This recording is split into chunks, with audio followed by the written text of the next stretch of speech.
मुरली वारो श्याम हमारो मुरली वारो श्याम।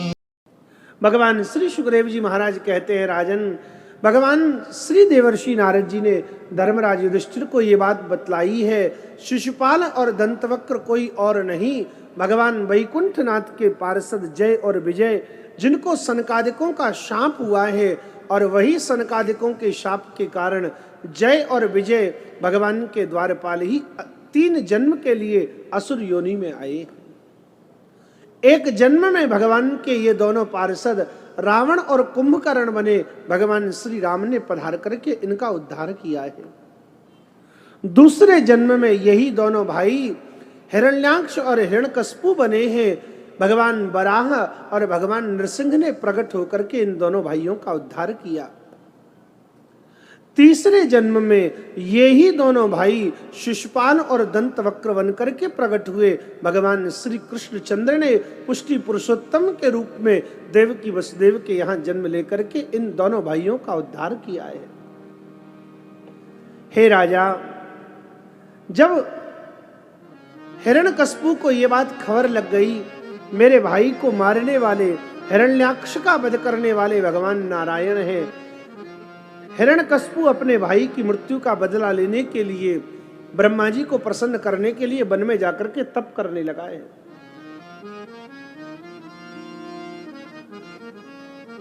बड़ी कठोर तपस्या करके हिरण्यकश्यप ने ब्रह्मा जी को प्रसन्न कर लिया है। ब्रह्मा जी ने हिरण्यकश्यप को कहा, हिरण्यकश्यप वरदान मांगो, तुम आज जो मांगोगे मैं तुम्हें वही दूंगा। हिरण्यकश्यप ने ब्रह्मा जी को आग्रह किया, हे नाथ, मुझे ये वरदान दीजिए, किसी भी प्रकार किसी भी तरह से मेरी मृत्यु न हो। ब्रह्मा जी बोले, हिरण्यकश्यप ऐसा तो सृष्टि में हो नहीं सकता, क्योंकि जिसका जन्म हुआ है उसकी मृत्यु निश्चित है। हाँ, ये बात अलग है कौन कितने समय जिएगा ये नहीं कहा जा सकता, लेकिन मरना तो सबको पड़ेगा। चींटी से लेकर ब्रह्मा को भी एक दिन मरना पड़ता है। भगवान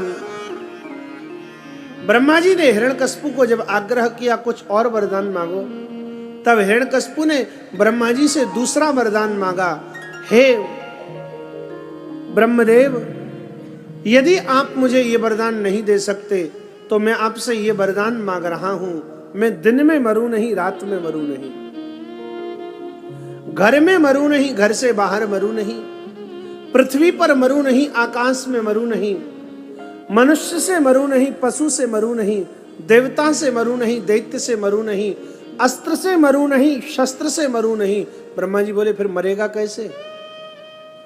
मरना तो पड़ेगा। लेकिन फिर भी श्री कृष्ण के चरणों का ध्यान करके ब्रह्मा जी ने तथास्तु कहकर के हिरण्यकश्यप को वरदान दिया।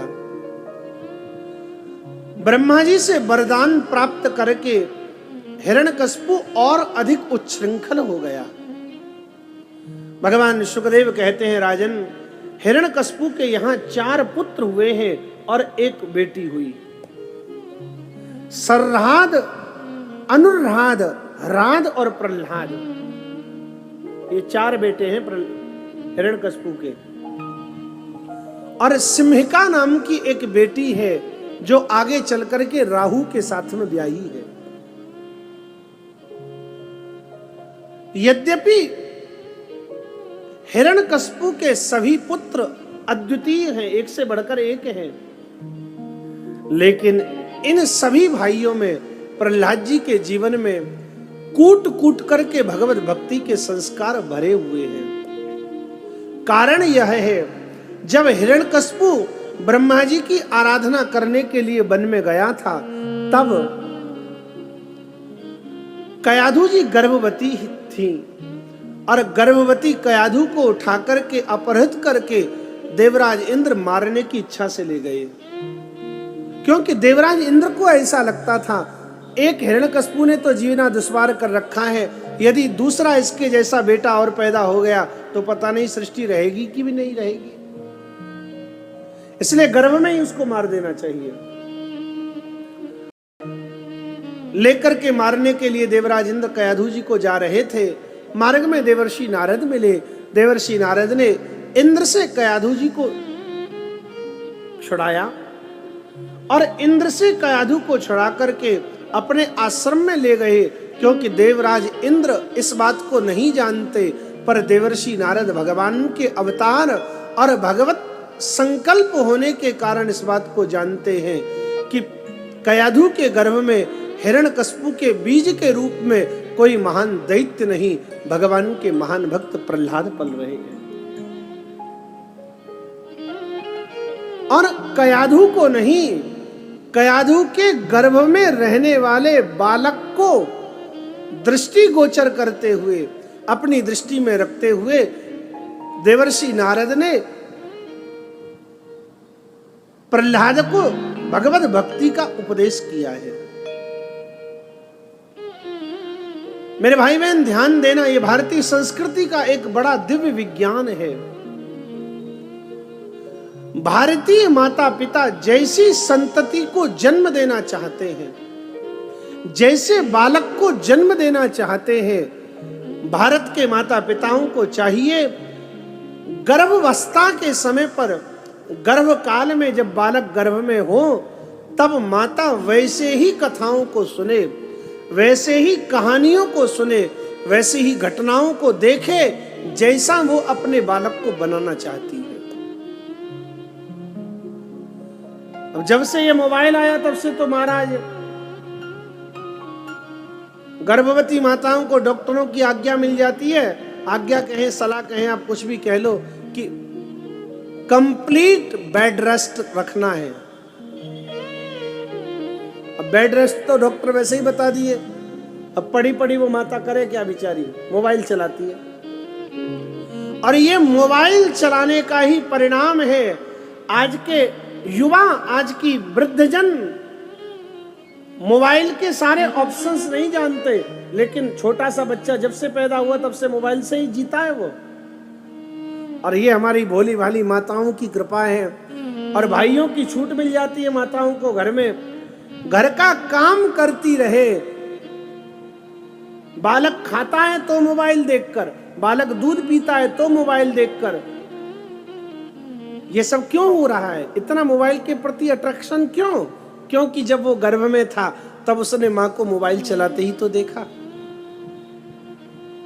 इसलिए मेरी व्यासपीठ विनम्र प्रार्थना कर रही है, आप अपने बालक को जैसा बनाना चाहते हो, आप अपने बालक को यदि वीर शिवाजी के जैसा बनाना चाहते हो, आप अपने बालक को यदि सूरवीर बनाना चाहते हो, यदि आप अपने बालक को तपस्वी बनाना चाहते हो, यदि आप अपने बालक को भक्त बनाना चाहते हो, यदि आप अपने बालक को रंतदेव के जैसा उदार दानी बनाना चाहते हो, तो वैसे ही महापुरुषों का चरित्र गर्भावस्था के काल में बार बार पढ़िए, बार बार सुनिए। और आप जैसा पढ़ेंगी, जैसा आपके जीवन का आचरण होगा, गर्भ के बालक का भी जन्म के बाद जीवन वैसा ही बनने वाला है। इसलिए विशेष मर्यादा की आवश्यकता आप लोगों के लिए है। आप क्या करना चाहती हैं, अब ये आपके ऊपर निर्भर है। प्रहलाद जी महाराज जन्म के बाद से ही भगवान के अनुरागी भक्त हुए हैं। हिरण्यकश्यप को जब ये बात मालूम पड़ी, एक दिन आए प्रहलाद जी विद्यालय से पढ़कर गुरुजी के यहां से, गुरुजी के यहां से पढ़कर आए थे। माता कयाधु ने प्रहलाद का बड़ा सुंदर श्रृंगार किया और श्रृंगार करके प्रहलाद जी को पिताजी के पास में भेजा और कहा, जाओ बेटा पिताजी को प्रणाम करो। प्रहलाद जी गए अपने पिताजी के पास, हिरण्यकश्यप के पास। दैत्य राज है, दैत्यों के राजा हैं ये। प्रणाम किया, गोद में उठा लिया। अत्यंत अति अद्भुत सुंदर बालक हैं श्री प्रहलाद जी महाराज। और भगवत प्रेम का, भगवत भक्ति का आकर्षण कुछ दिव्य ही होता है प्यारे। उठाकर गोद में बिठाकर मस्तक चूमा। माथा सूंघने की भी हमारे भारतीय सनातन धर्म में एक दिव्य परंपरा रही। हमारे बड़े वृद्धजन जब अपने बालक को अपने पास में आते देखते तो उसको मस्तक सूंघ करके उसे आशीर्वाद देते। प्रहलाद जी को आशीर्वाद दिया हिरण्यकशिपु ने और पूछा, बेटा कहो तुम्हारे गुरुजी ने तुम्हें क्या सिखाया? प्रहलाद जी बोले, पिताजी मुझसे पूछते हो तो सुनो। श्रवणम कीर्तनम विष्णु स्मरणम पाद सेवनम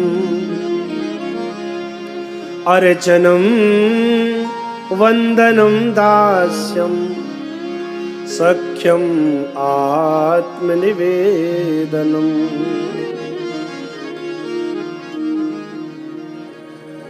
पिताजी, ये संसार एक अंधा कुआं है, अंधेरा ही अंधेरा है संसार में चारों ओर।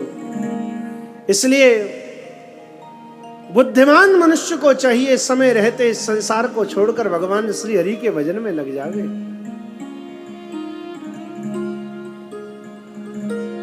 सुना जैसे हिरण्यकशिपु ने, मानो ऐसा लगा जैसे गर्म तवे पर किसी ने पानी के जल के 4 छींटे डाल दिए हो। कहने लगा अपने दैत्यों से, अरे अरे अरे दैत्यों, मार डालो ऐसे पुत्र को, नहीं चाहिए मुझे ऐसा बेटा जो मेरे शत्रु की भक्ति करता है। दैत्यों के चंदन रूपी वन में ये कांटे का झाड़ कहां से पैदा हो गया? दैतेय चंदन वने जातोयम कंटकद्रुमः यन्मूलोन्मूल परशो विष्णोर्नालायितोर्भकः। मार डालो इसे। अब प्रहलाद जी को मारने की बड़ी कोशिशें की गई, पहाड़ों से गिराया गया, नागों से डसाया गया, जल में डुबाया गया, हाथी के चरण तले कुचलवाया गया, अग्नि में जलाया गया, लेकिन फिर भी प्रहलाद जी का बाल भी बांका नहीं हुआ। कारण जाको राखे साइया मार सके नहीं कोई, बाल न बाको कर सके जो जग बैरी।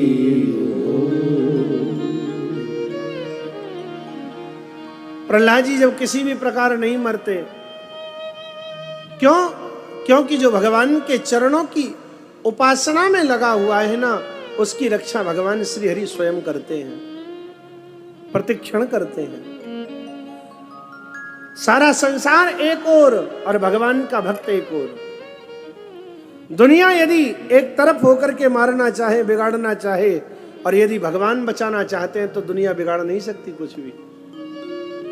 और यदि भगवान ने ही अपनी आंखें फेर ली तो संसार की सारी शक्ति लगाने पर भी व्यक्ति को बचाया नहीं जा सकता। आहा, एक दिन की बात, हिरण्यकशिपु ने श्री प्रहलाद जी को एक अंधेरी कोठरी में बंद कर दिया। सेवकों को कहा, न इसे भोजन देना न पानी, भूखों मरेगा, अपने आप मर जाएगा। प्रहलाद जी बैठे उस अपने कोठरी में, चारों ओर घनघोर अंधकार है, कहीं से कहीं कोई स्थान नहीं दिखलाई पड़ता हवा आने का, लेकिन प्रहलाद जी वहां भी बड़े आनंद से बैठे हुए हैं और हरि नाम का गान कर रहे हैं। भगवान के नाम का गान करते करते बैठे हुए हैं। 3 दिन हो गए, प्रहलाद जी को अन्न जल मिला नहीं है। विश्व के भरण पोषण करने वाले जगत के स्वामी भगवान श्रीमन नारायण ने लक्ष्मी को पूछा, देवी संसार में सबको भोजन तो मिल गया ना? लक्ष्मी जी बोली, हे स्वामिन, हे जगत के देव, हे जगत के नाथ, सबको भोजन मिल गया है, पर आपके नाम का अहरनिश रटन करने वाला, आपके नाम का अहरनिश भजन करने वाला, आपका प्राणों से भी प्यारा भक्त प्रहलाद 3 दिन से भूखा है। क्यों? बोले उसके पिता ने उसको काल कोठरी में बंद कर दिया है। अच्छा, तो क्या हुआ? कोई बात नहीं, तुम अपने हाथों से उसके लिए भोजन परोस करके लेकर के जाओ। अब जगन्नाथ की आज्ञा हो गई और जगत की माता जगदम्बा पराम्बा मां भगवती लक्ष्मी अपने हाथ सोने के थाल में 56 भोग 3600 व्यंजन लेके काल कोठरी के अंदर ही सीधी पधारी। आपने देखा पड़ोस में यदि के यहाँ बढ़िया घीटू बन रहे हो तो सुगंध पड़ोसी तक आती है। कहीं सूजी हलवा बन रहा हो तो सुगंधी आ जाती, बहुत बढ़िया। कहीं सूजी भूज रही है, कहीं खोआ भूजा जा रहा है, बेसन भूजा जा रहा है। और ये तो जगदम्बा पराम्बा मां भगवती लक्ष्मी हाथ से सिद्ध करके लाई है। क्या कहना उसी का। प्रहलाद जी भोजन क्रंदी दैत्य सेवकों की नासिका तक पहुंची। दैत्यों ने जाकर के समझ दिया दैत्यराज को, महाराज महाराज प्रहलाद को तो काल कोठरी में भी भोजन मिल गया। दौड़ा दौड़ा आया हिरण्यकशिपु, किसने दिया भोजन? अब सबके प्राण निकलने लगे। महाराज किसके ऊपर टूट पड़ेंगे खबर नहीं। ये तो ऐसे ऐसे हैं, कब किसकी सामत आ जावेगी खबर नहीं पड़ता। सब घबरा रहे हैं, मैंने नहीं दिया महाराज, हमने नहीं किया, हमें तो पता ही नहीं इसके अंदर भोजन कहां से आ गया। आए हिरण्यकशिपु ने आकर के प्रहलाद से ही पूछा, क्यों रे प्रहलाद, ये बता तुझे भोजन देने वाला है कौन? श्री प्रहलाद जी बोले, पिताजी आपकी बात का उत्तर तो मैं बाद में दूंगा, पहले मोकू ये बताओ कि जब मैं मां कयाधु की गर्भरूपी छोटी सी कोठरी में था तो मां की गर्भरूपी कोठरी में मुझे भोजन कौन पहुंचाता था? आप आते थे क्या वहां मुझे भोजन देने? पिताजी, मां की गर्भरूपी छोटी सी कोठरी में जिसने मुझे भोजन दिया वही मेरे प्रभु, वही मेरे स्वामी जगन्नाथ श्री हरि मुझे वहां भी यहां भी भोजन दे रहे हैं। बस इतना तो कहना। चिल्लाया हिरण्यकशिपु, बड़ा भगवान भगवान करता है, कहां है तेरा भगवान? लाज तेरे भगवान को ही देख ले पहले, कहां है तेरा भगवान? प्रहलाद जी बोले, वो तो सब जगह है। बोले, यदि सब जगह है तो इस खम्भे में भी होंगे? बोले, बिल्कुल। बस हिरण्यकशिपु ने एक जोर की मुष्टिका का प्रहार किया है उस खम्भ के ऊपर और खम्भ में से भगवान नरसिंह का प्रागट हुआ।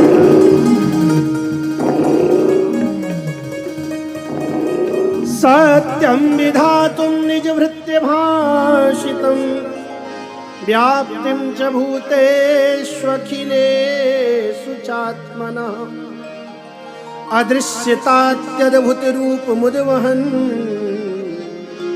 स्तंभे सभायां न मृगम नमा।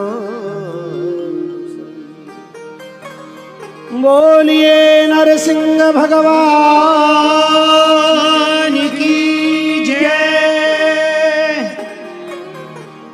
प्रकट हुए नरसिंह भगवान, पकड़ लिया हिरण्यकशिपु को और पकड़ करके युद्ध करते रहे बहुत समय तक।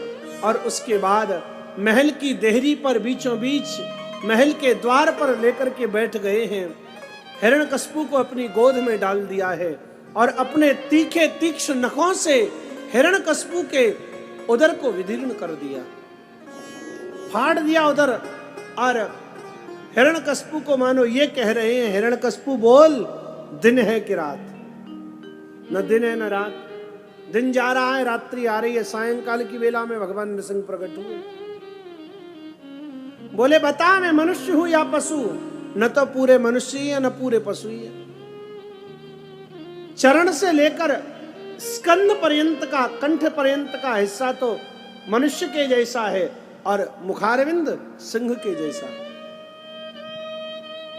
बोले, घर में है या बाहर? न घर में न बाहर, महल की देरी पर बीचों बीच बैठे हैं। कहने लगे पृथ्वी पर है क्या आकाश में? न पृथ्वी नसीब न आकाश नसीब, पड़ा कहां है? भगवान की गोद में।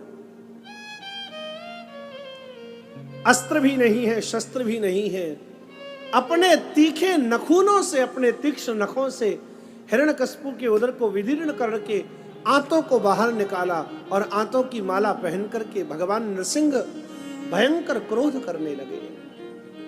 देवताओं ने प्रार्थना किया, हे नाथ मर गयो मर गयो मर गयो, अब तो क्रोध शांत कीजिए। भगवान का क्रोध शांत नहीं होता और तब देवताओं की स्तवन करने के बाद श्री प्रहलाद जी महाराज ने भगवान का बड़ा सुंदर स्तवन किया है।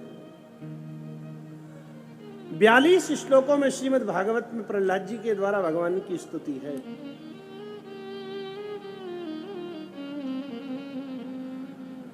मन्ये धनाभिजन रूप तपश्रुतौ जस तेज प्रभाव बल पौरुष बुद्धि योगा नाराधना यही भवन्ति परस्य पुंसो भक्त्या तुतोष भगवान गजयूथ पाय।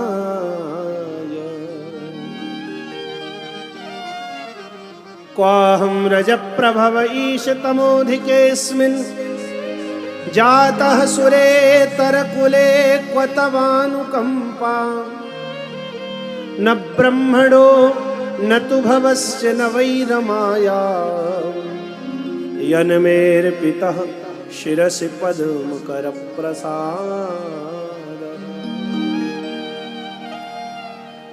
प्रहलाद जी के स्तवन को सुनकर के चरणों में पड़े हुए प्रहलाद को देखकर, छोटे से बालक को देखकर भगवान नरसिंह के नेत्रों में करुणा भर आई। दैत्य बालक को उठाया, श्री प्रहलाद जी को उठाकर गोद में बिठाया और अपना कर कमल प्रहलाद जी के मस्तक पर पधरा दिया। आहा, प्रहलाद जी कहने लगे, हे नाथ ये सौभाग्य तो आज तक ब्रह्मा जी को नहीं मिला, क्योंकि ब्रह्मा जी तो आपके पुत्र हैं, फिर भी उनको ये सौभाग्य नहीं मिला। स्वयं भगवान शंकर को ये सौभाग्य नहीं मिला। और छोड़ो शंकर और ब्रह्मा की बात, आप जिनके साथ में सदा रहते हैं, जो आपके चरणों की सेवा को छोड़कर के कभी कहीं दूर जाती नहीं है, ऐसी आपकी घरवाली लक्ष्मी, उनको भी ये कृपा प्रसाद कभी नहीं मिला। आपने अपना मस्त करकमल कभी उनके माथे पर नहीं पधराया। लेकिन आज असुर कुल में रजोगुणी वंश में जन्म लेने वाले मुझ प्रहलाद के ऊपर आपकी ऐसी कृपा। हे नाथ जय हो आपकी, जय हो जय हो। मेरे भाई बहन ध्यान देना, जब श्री भगवान का करकमल जीव के मस्तक पर आ जाता है, तब वह जीव संसार के सभी भयों से मुक्त हो जाता है। प्रहलाद जी को भगवान ने बहुत आग्रह किया, कुछ मांग लो, कुछ मांग लो बेटा, कुछ मांग लो। प्रहलाद जी कुछ नहीं लेते, क्योंकि भगवान से बोले, हे नाथ मैंने आपकी भक्ति किया और भक्ति के बदले यदि मैं आपसे कुछ ले लूंगा तो फिर वह व्यापार हो जाएगा, वह एक सेवक की सेवा नहीं रहेगी। एक हाथ से देना और दूसरे हाथ से ले लेना, ये तो व्यापारी का काम है, ये कोई भक्त का कार्य थोड़ी है। इसलिए हे नाथ मुझे कुछ भी नहीं चाहिए, और यदि फिर भी आप मुझे कुछ देना चाहते हो तो मेरे ऊपर एक कृपा कर दो हे प्रभु। देखो इधर भगवान नरसिंह का प्रागट्य हुआ, उधर हमारी दीदी श्याम बाबा को लेकर के आ गई।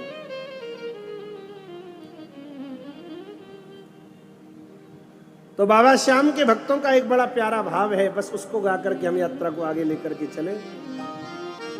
आप सभी भी गाइएगा और साथ में आनंद भी लीजिएगा। जिसको थोड़ा सा नाचने की इच्छा वो नाच भी सकता है, क्योंकि आज तो फिर नाचना ही नाचना है। राम जी प्रकट होंगे तब बधाई में नाचना, भगवान श्री कृष्ण प्रकट होंगे तब नंदोत्सव में नाचना, तो नाचने का थोड़ा अभ्यास कर लिया जाए।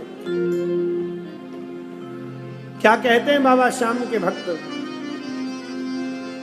मेरे सर पर रख गिरधारी, मेरे सर पर रख गिरधारी, मेरे सर पर रख बनवारी, मेरे सर पर रख बनवारी, अपने ये दोनों हाथ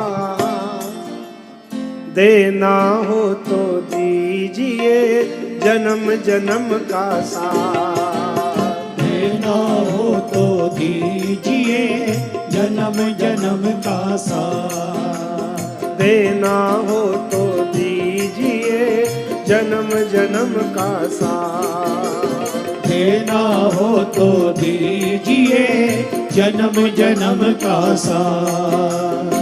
अब तो कृपा कर दीजिए जन्म जन्म का साथ। अब तो कृपा कर दीजिए जन्म जन्म का साथ। मेरे सर पर रख बनवारी, मेरे सर पर रख बनवारी, मेरे सर पर रख गिरधारी, मेरे सर पर रख गिरधारी।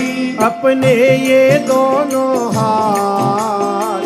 देना हो तो दीजिए जन्म जन्म का साथ। देना हो तो दीजिए जन्म जन्म का साथ। ऐसे थोड़ा ही मिलेगा जन्म जन्म का साथ। दोनों हाथ उठाकर ताली सेवा करते हुए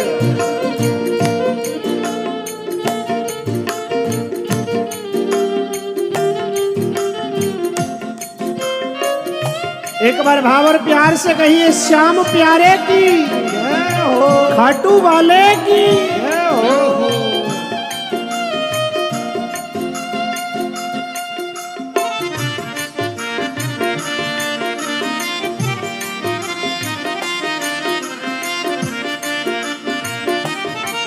दोनों हाथ उठा के ताली सेवा करते हुए श्री राधे।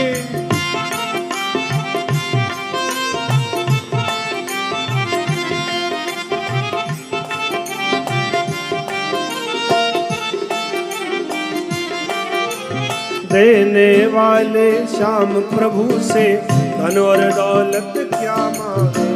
देने वाले श्याम प्रभु से धन और दौलत क्या मांगे। अच्छा देखिए, दुनिया के लोग जब भी भगवान के पास जाते हैं भिखारियों की तरह भीख ही मांगते हैं। बेटा दे दो, धन दे दो, फैक्ट्री चला दो, कारोबार चला दो। देने वाले श्याम प्रभु से धन और दौलत क्या मांगे। देने वाले श्याम प्रभु से धन और दौलत क्या मांगे। श्याम प्रभु से मांगे तो फिर मान और इज्जत क्या मांगे। श्याम प्रभु से मांगे तो फिर मान और इज्जत क्या मांगे। मेरे जीवन में अब कर दे, मेरे जीवन में अब कर दे, मेरे जीवन में अब कर दे, मेरे जीवन में अब कर दे। तू कृपा की बरसात। देना हो तो दीजिए जन्म जन्म का साथ। देना हो तो दीजिए जन्म जन्म का साथ। अब तो कृपा कर दीजिए जन्म जन्म का साथ। अब तो कृपा कर दीजिए जन्म का साथ। राधे राधे। जय हो। मुरली